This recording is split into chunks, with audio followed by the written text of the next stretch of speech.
Now this is the 2017 Mitsubishi Outlander. I've been driving this for around a week now, discovering its weak points, its strong points, and before we go over the way it drives, let's take a look at the interior.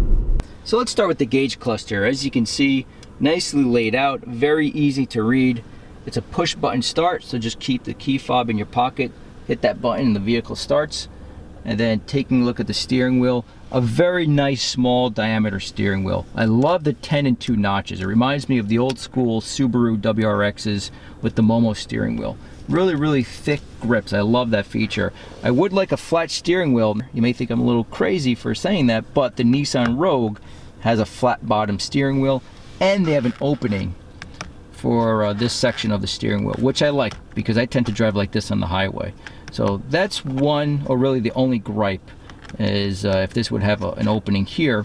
But that being said, it's a really nice leather wrapped steering wheel. Moving over to the left, we have the volume controls for the radio to change stations, go forward if you're listening to Pandora or Amazon Music. I'll give you an example of that in a moment. This is your cruise control options.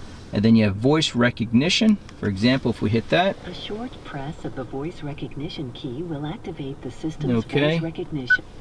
So voice recognition, this is your Bluetooth. You hit this.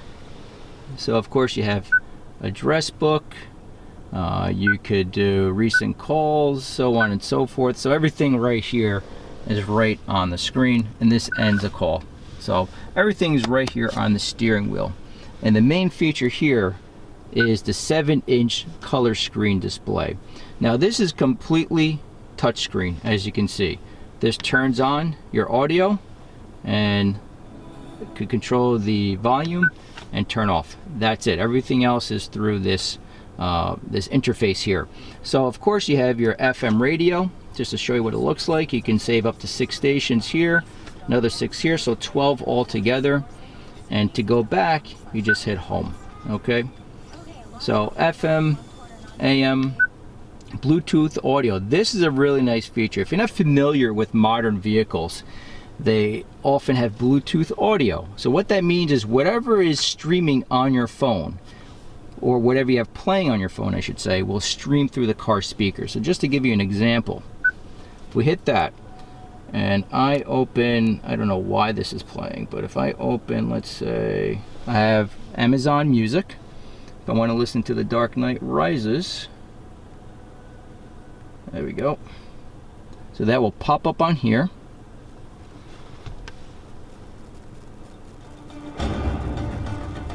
So whatever is streaming from here automatically is distributed through the car speakers. Really nice feature. So Amazon, Pandora, whoops, YouTube, whatever is on your phone, streams through the car speakers. Really nice feature. This of course is the Bluetooth again. Sirius XM if you have a subscription. Apps and iPod, you need to plug in your phone, and then you can go through all the apps on your phone and so forth. Settings, this is for the Bluetooth settings. So as you can see, a lot of different stuff here. And the nice thing is the icons are really large. Like I said, I've been driving this for a week now. Very easy to use as you're driving down the road. You look at it once, you know, okay, I want AM radio, and that's it. It's very quick just to glance, and it's let me turn this off. And it's just very easy to use. You're not touching it all over the place, and it's not recognizing what you want. It's very easy to use. USB, of course, that's when you plug in your phone. It does have a USB port. I'll show you that in a moment. Clock, this turns off the screen if you just want to be left alone in a sense. Day and night, this just changes how bright the screen is, as you can see. Vehicle info, this gives you miles per gallon. This is what I've done essentially in 1 week, and you can go crazy with this thing. Just throw stats. It's really stats of how you're driving. Air conditioner, that controls the air conditioning in the vehicle. Okay, so pretty cool. Essentially shows you the cockpit. And vehicle settings, this you can spend all day with. This you could just go through. If this focuses, hold on. There we go. So turn signal lights answer back. Horn sounds at locking. duration of horn sound at locking, wipers, lights. I mean, you can spend an eternity here just going through all of these features. And then GPS just tells you the coordinates. So everything, again, is right on this screen. And it's very easy to use, like I said, very intuitive. And of course, on the bottom, this is where the HVAC controls are. The other thing is, it is dual zone AC heating and very easy to use. So if this guy in the passenger seat wants 80 degrees and I want 70, that's what we're going to get. And it even pops up here when you change anything. So again, nice little feature. Plenty of room in terms of storage space. Here you have your cup holders, leather wrapped shifter here. And let's take a look at here. I don't have a light on this camera, unfortunately, but we're still okay. So here's your USB down there, your power outlet. So I tell you, a really nice vehicle. Let me show you what it looks like with the seats folded down. Now, interestingly enough, this vehicle does have 3 rows of seating. Would not be very comfortable for adults back here, but nevertheless, for short distances, piece of cake. Small kids, no problem. And then to fold down the seats, this just pulls up here. That goes down flat. This goes down flat. Let me show you these seats in the front here. And then regarding the second row, you have a strap. Whoop. Let me show you. Right here that you pull. Once you pull this strap, this folds down. And then you have another latch right here. And this comes down. And then you take off the headrest. It's a little hard with one hand. Let me do that very quickly. So once you have the seats folded flat, you can really fit a lot in here. 64 cubic feet worth of area. 8 10-foot pieces of molding, piece of cake. Now this vehicle has cloth seats. You can purchase leather seats if you wish as an extra option, but these are very comfortable seats. I was stuck in traffic for over an hour, no issues whatsoever. Now the first thing that really stuck out in my mind is how quiet this vehicle is. I drive roughly 60 miles a day, combination of highway, local, traffic, very compliant suspension. The road noise is really to a minimum. Really surprised me in how well this vehicle drives. Now this specific vehicle has a 4-cylinder engine. It's an inline 4-cylinder, 160 horse, 160 pound-feet of torque, and it's coupled to a CVT transmission. Now, not all of you are really sold on CVTs. I prefer automatics myself. You can get an automatic on this vehicle, but you need the V6.